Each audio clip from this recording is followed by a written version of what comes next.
Bonjour à tous, j'espère que vous allez bien. Ah non, pas encore.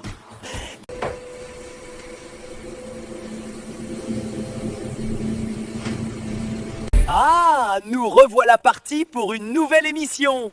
Que présente-t-on le raton? Aujourd'hui, on va parler de la naissance de l'impression 3D jusqu'à aujourd'hui.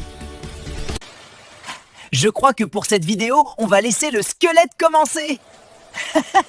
Ok les gars, alors pour remonter au début de l'impression 3D, commençons par le commencement. Voici la première imprimante. Mec, vas-y mollo, les gens vont pas suivre. En plus, tu abuses un peu là, reviens un peu plus vers le présent.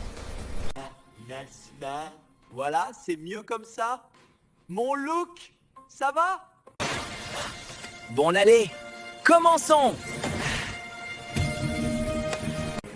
Alors c'est parti. Vous vous souvenez de Tintin et le lac aux requins? Recette du désert. Mon Dieu, il a pris quoi comme médoc, lui? Oui, on se souvient, et alors?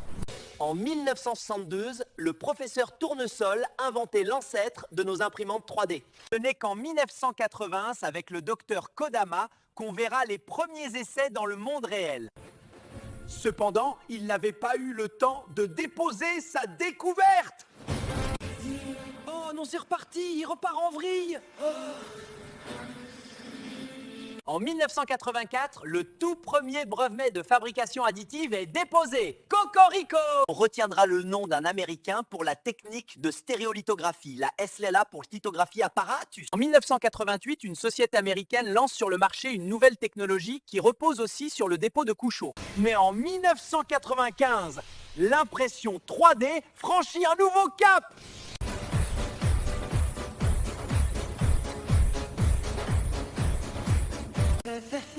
Faut faire quelque chose pour l'aider. Procédé déjà connu de frittage laser sélectif, mais sur la base de poudre métallique avec un laser très puissant. Le grand badaboom des innovations technologiques de l'impression 3D, badaboom! Bonjour, venez vite l'embarquer, il pète un câble!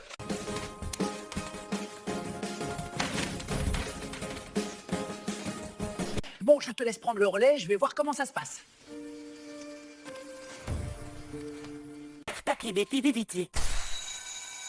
Bon, revenons à nos moutons.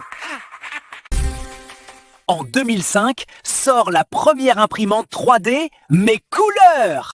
2006, l'idée est née de pouvoir construire soi-même une imprimante 3D. 10 ans plus tard, la technique clip, elle permet de multiplier par 7 la rapidité en impression 3D. Ceci en utilisant de la résine, de la lumière et de l'oxygène pour polymériser l'objet. Avec le temps, l'impression 3D a évolué entre celle à filament et l'autre résine. Et également en multipliant les usages. Comme avec cette prothèse, mais également avec cette maison imprimée en 3D. Là, il s'agit de l'imprimante destinée à l'espace. Et voyez, ça touche également dans le domaine de l'agriculture. Même dans l'alimentaire, l'imprimante 3D a trouvé sa voie. Bon, eh bien, il est temps de se laisser et de se dire à bientôt. Je crois que j'ai dû faire une erreur dans mon mélange encore une fois. Hé, l'ami, on dirait que t'as attrapé un coup de chaud.